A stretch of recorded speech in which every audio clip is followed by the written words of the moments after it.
Hello friends, स्वागत है आप सभी का हमारे चैनल चलो फिल्म सुने में। आज हम एक्सप्लेन करने जा रहे हैं केजीएफ चैप्टर 2 को। तो let's roll up the intro और चलो फिल्म सुने। तो कहानी शुरू होती है आनंद से, जो कि चैप्टर 1 में केजीएफ की पूरी स्टोरी सुना रहे होते हैं। यहाँ पर अब आनंद को हार्ट अटैक आ चुका होता है और हॉस्पिटल में उनसे मिलने के लिए उनका बेटा विजेंद्र आता है। और अब क्योंकि ये कहानी सिर्फ आधी ही कंप्लीट हुई है और हर कोई इस कहानी को पूरा जानना चाहता है, तो उस जर्नलिस्ट के कहने पर विजेंद्र आगे की कहानी को कंप्लीट करने के लिए आनंद के ऑफिस में जाता है। यहाँ पर बहुत ढूंढने के बाद उन्हें केजीएफ चैप्टर 2 की स्टोरी मिल जाती है और सीन एक बार फिर से फ्लैशबैक में शिफ्ट हो जाता है, जहाँ पर रॉकी के गरुड़ा को मारने के बाद सभी लोग रॉकी के सपोर्ट में आ गए होते हैं और वो सभी नॉर्मल लोग जो अब तक केजीएफ में काम कर रहे थे, वो लोग गरुड़ा के आदमियों से फाइट करते हैं और फाइनली रॉकी केजीएफ को जीत लेता है। अब यहाँ पर जब बाद में गरुड़ा के सारे पार्टनर्स आते हैं तो उन्हें ऐसा लगता है कि शायद विराट यहाँ पर राज्याभिषेक कर रहा होगा अपना, पर अब यहाँ पर रॉकी उन्हें आकर के बताता है कि विराट को उसने पहले ही मार दिया है और अब केजीएफ का नया ओनर रॉकी है। यहाँ पर एंड्रयू राजेंद्र देसाई के साथ कमल भी होता है, जो कि बहुत ज़्यादा उछल रहा होता है। तो रॉकी उसी वक्त उसे वहीं पर शूट कर देता है और इसके बाद सभी लोग बिल्कुल शांत हो जाते हैं।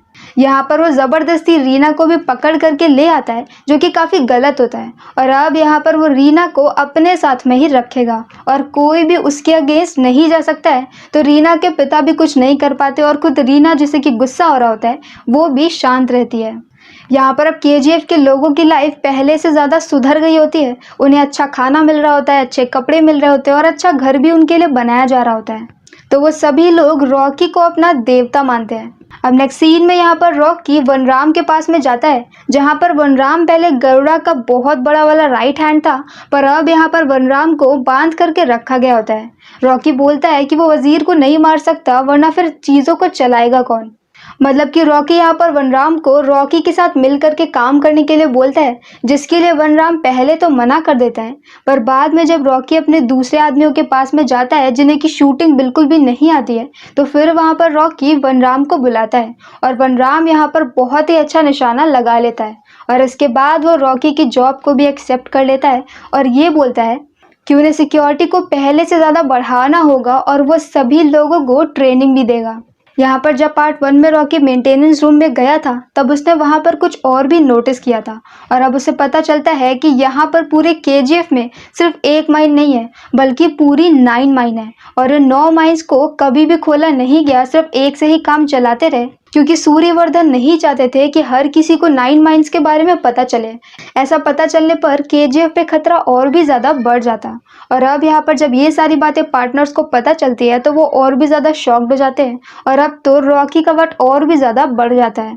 वो यहाँ पर किसी को भी नहीं मारता है और सबको पहले की तरह बिजनेस करने के लिए बोलता है, क्योंकि उसे पता होता है कि अगर वो हर किसी को मार देगा तो वो बिजनेस किसके साथ करेगा। पर अब यहाँ पर जो 8 नई माइनें ओपन हुई थी, उसके अंदर कोई भी वर्कर जाने से बहुत ज़्यादा डर रहा होता है। तो यहाँ पर रॉकी आता है और अब वहाँ पर वो खुद ही माइन के अंदर जाता है और काम करने लगता है। ये देख करके बाकी सबको भी मोटिवेशन मिलता है और सभी लोग अंदर चले जाते हैं। यहाँ पर राजेंद्र प्रसाद और एंड्रू, ये दोनों ही रॉकी की तरक्की से परेशान हो जाते हैं और वो चाहते हैं कि कैसे भी करके रॉकी को रोक दिया जाए और रॉकी को रोकने का काम रमिका कर सकती है। रमिका एक बहुत ही स्ट्रॉन्ग पॉलिटिशियन होती है और ऐसा माना जाता है कि वो एक डिक्टेटर टाइप की होती है, जो कि हर किसी पे अपना पावर बना करके रखती है। यहाँ उनकी टीम में एक पॉलिटिशियन भी होता है जिसका नाम होता है नारायण। तो अब वो लोग ये चाहते हैं कि वो लोग नारायण को पीएम की पोस्ट से हटा दे और वहाँ पर रमिका आ जाए, क्योंकि अगर रमिका आएगी तो फिर रॉकी बर्बाद हो जाएगा। इसीलिए वो लोग एक ऐसी वोटिंग का प्लान करते हैं जहाँ पे सभी पॉलिटिशियन नारायण के अगेंस्ट में वोट देंगे और उसे पीएम के पद से हटा दिया जाएगा और इसी के साथ उसकी सरकार भी गिर जाएगी।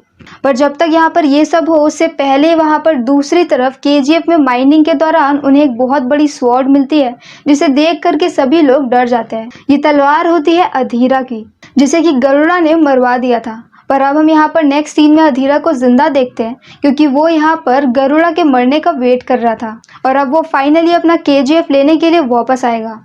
अधीरा यहाँ पर अपनी टीम को इकट्ठा करता है और केजीएफ के आउटपोस्ट 1 पर अटैक कर देता है। इस पे वहां पर मौजूद सभी लोग मारे जाते हैं और इसके बाद अधीरा वहां से निकल जाता है। ये उसके लिए बस एक शुरुआत होती है। और अब अगर कोई भी केजीएफ से बाहर सोने का ट्रक लेकर के निकलेगा तो अधीरा उसे मार देगा। यहाँ पर जो पार्टनर्स होते हैं वो भी जा करके अधीरा से ही मिल जाते हैं और अब उनका प्लान ये होता है कि कैसे भी करके रॉकी को केजीएफ से बाहर लेकर के आए।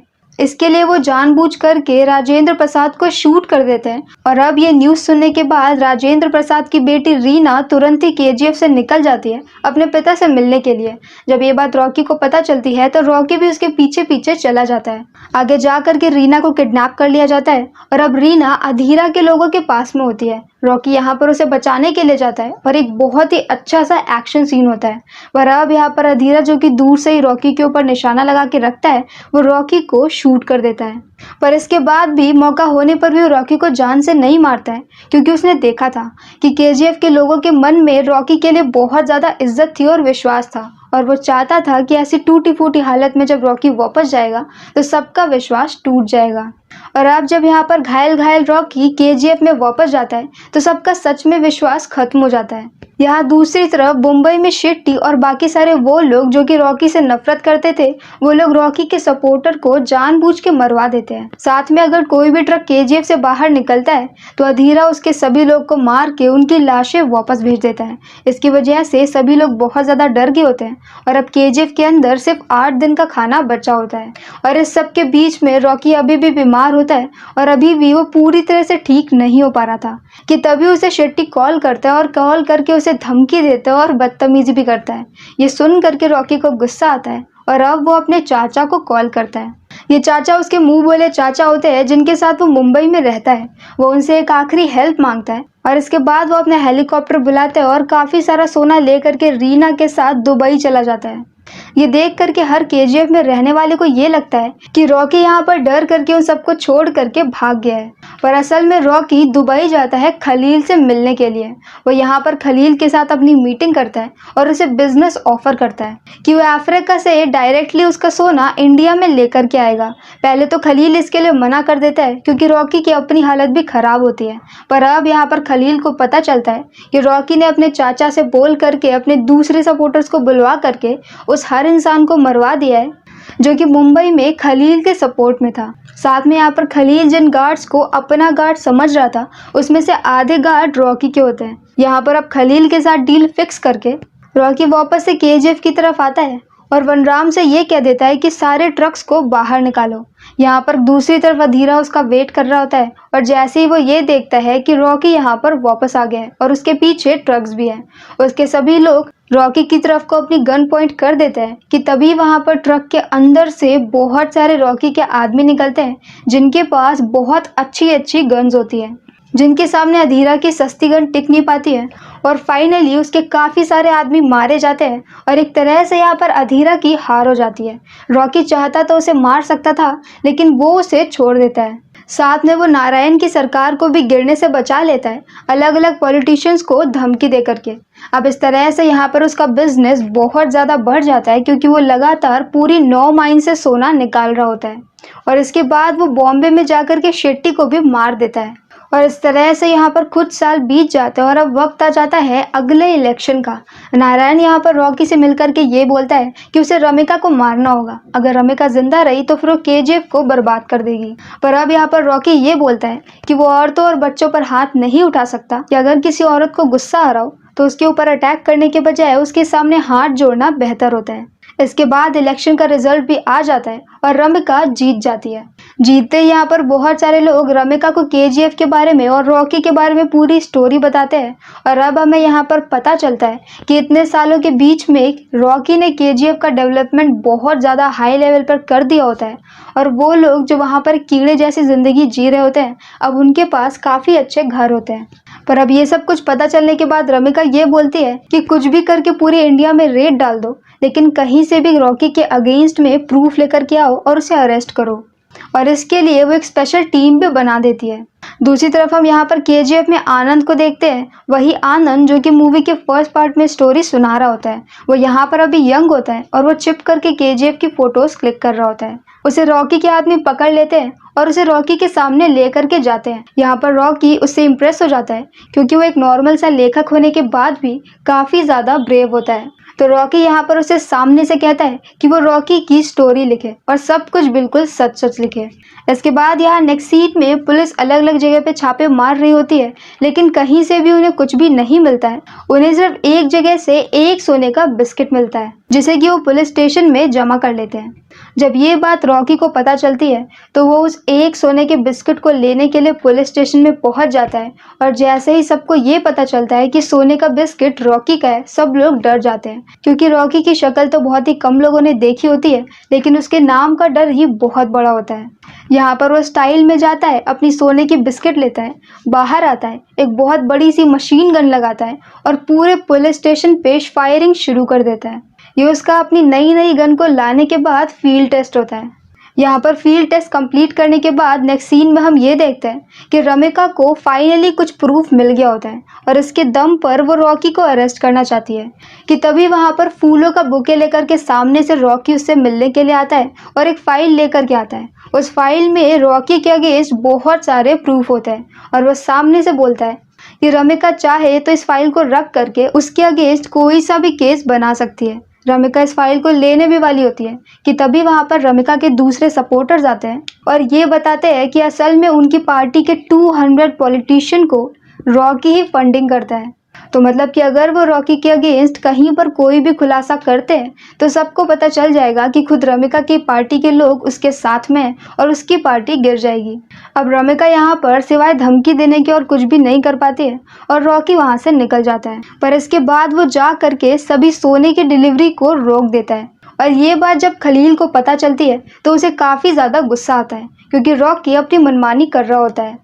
रॉकी के पार्टनर भी यहाँ पर रॉकी से परेशान होकर के अधीरा की हेल्प मांगते हैं और अब यहाँ पर खलील भी अधीरा के सपोर्ट में होता है। अधीरा जो कि जिंदा था, वो इतने सालों से केजीएफ में काम कर रहे अलग अलग एम्प्लॉयज को पकड़ करके वहाँ के बारे में इंफॉर्मेशन निकाल रहा होता है और अब इतने सालों बाद उसके पास केजीएफ का एक मैप होता है। वो बताता है कि अंदर जाने के 2 रास्ते हैं, पर दोनों ही रास्तों पर सिक्योरिटी इतनी ज़्यादा है कि जाना मुश्किल है, तो उसे किसी माइन के अंदर से होकर के जाना पड़ेगा और उस माइन के बारे में उसे किसी और से पता करना पड़ेगा। और ये पता करने का काम वो एंड्रयू को देता है क्योंकि अगर एंड्रयू ने ऐसा नहीं किया तो अधीरा उसे मार देगा।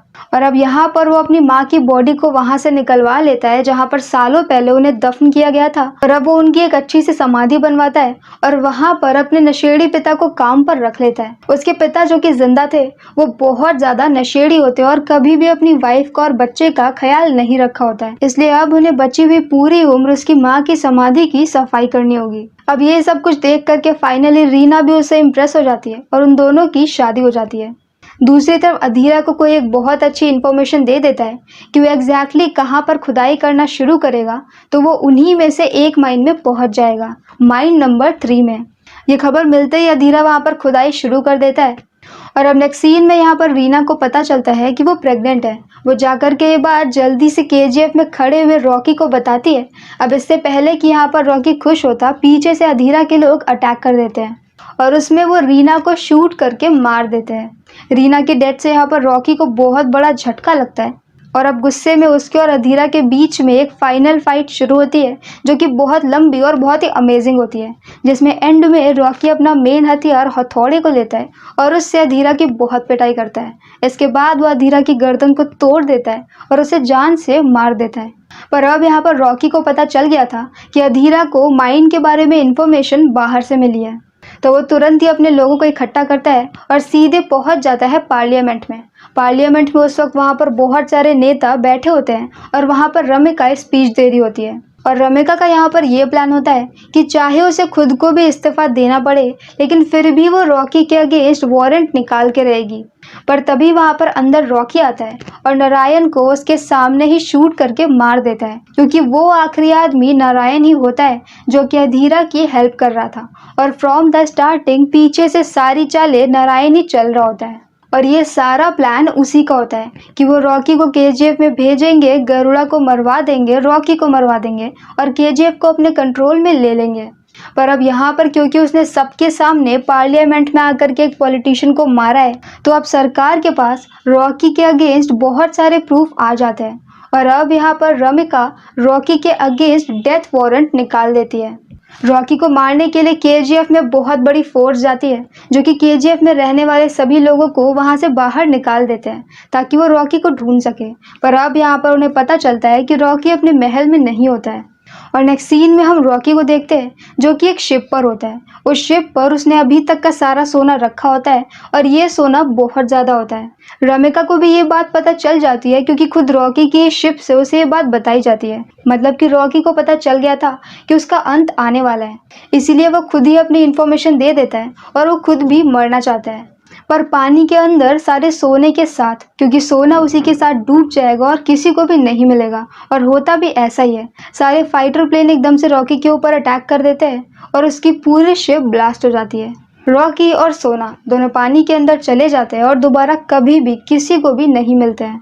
रमिका रॉकी के बारे में हर एविडेंस को मिटवा देती है और साथ में वो ऐसा पक्का करती है कि कहीं पर भी रॉकी का जिक्र भी ना हो और किसी को भी उसके बारे में पता ना चले। इसलिए सिर्फ आनंद ही ऐसा होता है जिसे कि रॉकी के बारे में पता होता है। आनंद इस पूरी स्टोरी को लिखता है और बाद में इसे पब्लिश भी करता है। और मूवी के स्टार्टिंग की बात मैं बीच में मिस कर गई थी कि कहानी की शुरुआत में जो कि चैप्टर 1 में उसने बोला था कि एक शिला पे रॉकी की तस्वीर बनी है, कहानी की शुरुआत में वो तस्वीर मिल जाती है। वो बहुत बड़े से पत्थर पर बना हुआ रॉकी का स्कल्पचर होता है जो कि केजीएफ के लोगों ने बनाया था, क्योंकि उनके लिए रॉकी उनका देवता होता है। और रॉकी ने यहाँ पर मरने के बाद भी उनके लिए केजीएफ टाउन बसा दिया होता है, जहाँ पर बहुत सारे उनके लिए घर बने होते हैं। और इसी सैड एंडिंग के साथ ये कहानी यहीं पर ख़त्म हो जाती है। तो अगर आपको हमारा एक्सप्लेन पसंद आया हो तो प्लीज़ हमारी वीडियो को लाइक करें, शेयर करें और हमारे चैनल को सब्सक्राइब करें। तो मिलते हैं नेक्स्ट वीडियो के साथ। Bye bye.